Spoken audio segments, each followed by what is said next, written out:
All right. Hi, Dr. Heflin. Thank you so much for joining me today. It's a pleasure to have you. Great to be here. So let's start off. Can you please introduce yourself to everybody and tell us a little bit about your personal and educational background? Sure. My name's Colleen Heflin. I'm trained as a sociologist, and I'm a professor of public administration and international affairs. I'm a senior research associate at the Center for Policy Research, at the Lerner Center, and at the Aging Studies Institute. And what's your educational background? Where did you get So, your PhD? Yeah. so I have a master's in public policy, as well as a PhD in sociology from the University of Michigan. Oh, Uh, very, my training there was really as a social demographer. oh, Um, very cool. So yeah. tell us a little bit about your research then. What are some of the topics that you cover? Where do you consider your expertise to lie?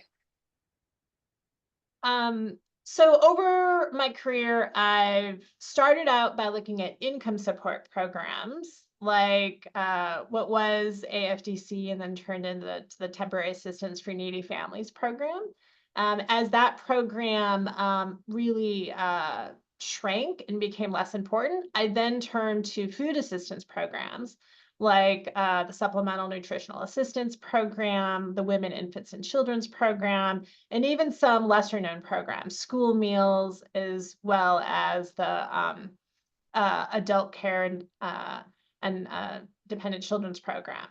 Um, I've also, during the Great Recession, looked at the unemployment insurance program because that was such an important part of the safety net. And More recently have started looking at how programs are designed. So I think early on, I was really interested in trying to understand questions about effectiveness.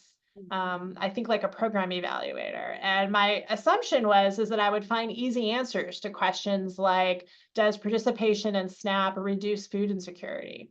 And it turns out that's a really hard question to answer and led me to learning all sorts of research methods. I had to look into things like measurement error. People don't report SNAP correctly, it turns out. There's a lot of false negatives. People are embarrassed to admit it. Then there's selection problems. People that are receiving SNAP are actually more likely to be food insecure. And so if you look at a simple correlation, it looks like SNAP makes people more food insecure. So you've got to correct for that selection issue. Um, and then there's a lot of local program variation. SNAP is run at the state and even county level in some areas. And so there's a lot of hoops that exist in some places, but not others. And so I had to really think about what the administrative processes are and how they could be improved so that we could make sure that SNAP participation was stable and not actually a source of food insecurity in some cases. So I learned a lot about issues about how social welfare programs are experienced by people who use them, both individually as well as together. I still have many questions I'm still interested in exploring. Well, I love that. You're obviously doing very important work. I'm interested in, clearly you've shown the journey that has taken place to get you interested in all these different things. But what was the catalyst for getting you interested in this topic in the first place? I've always been interested in poverty. So I think I have to say I loved To Kill a Mockingbird, and Mhm. I liked this sense of how systems influence different people's outcomes. In that case, it was justice, but getting a sense that a system ought to give people a fair shake. And so I was always really drawn to issues of poverty and how we've thought about poverty. I'm going to date myself. When I was initially learning about this, it was the 80s, and it was all about an income-based measure of poverty. But over time, began to think more about other essential needs like food and housing and energy. This notion of how we think about what the success of our programs has evolved over time. So you really see that change in my thinking over time. With that, what do you think has been one of the most either like surprising or altering things that your research has taught you about these systems and about, poverty and food insecurity? Like, what is one thing where you were like, oh my gosh, this changes everything for me? That's a big Um, question, I know. I think I learned so much. I have to be honest, Alex. One thing I really like is I'm often wrong. And I don't find the answer I expect to find. And I learned so much more from being wrong because it asked me to ask another question. So the I work love that. doesn't work like I think it does. So I have more to learn. Like how can I pull on that thread a little more? Uh, Yeah. so I feel like I learned something from every piece of research, and there's always, it leads me to another question. So I haven't felt like I've reached the mountaintop and I've like discovered the answer. I feel like I uncover more questions I have yet to understand, um, which I think gives me energy to move forward in the work. I think some of the work I've done in material hardship, I think is recognized as really leading the field to think beyond income-based measures and Mm, trying to understand how food insecurity is one essential need, but there are other essential needs that we need to consider also, and that people make trade-offs between essential needs when they're low income. And so we need to know a lot more about that. Um, I think I think some of my funnest work has been using administrative data, where I think I've been able to be really creative about pulling together education data and social service data and wage record data and sort of understand the connection between the labor market, social services, and human capital investment. And that work leaves me very excited, and there's always so much more to do there as well.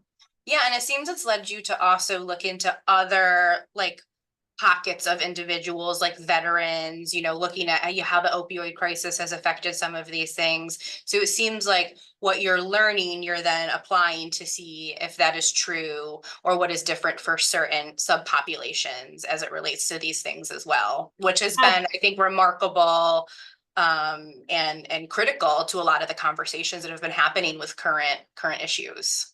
Yes, I think I really have wherever I can, I try to get beyond the average treatment effect and see if it works differently for different populations and then in different places.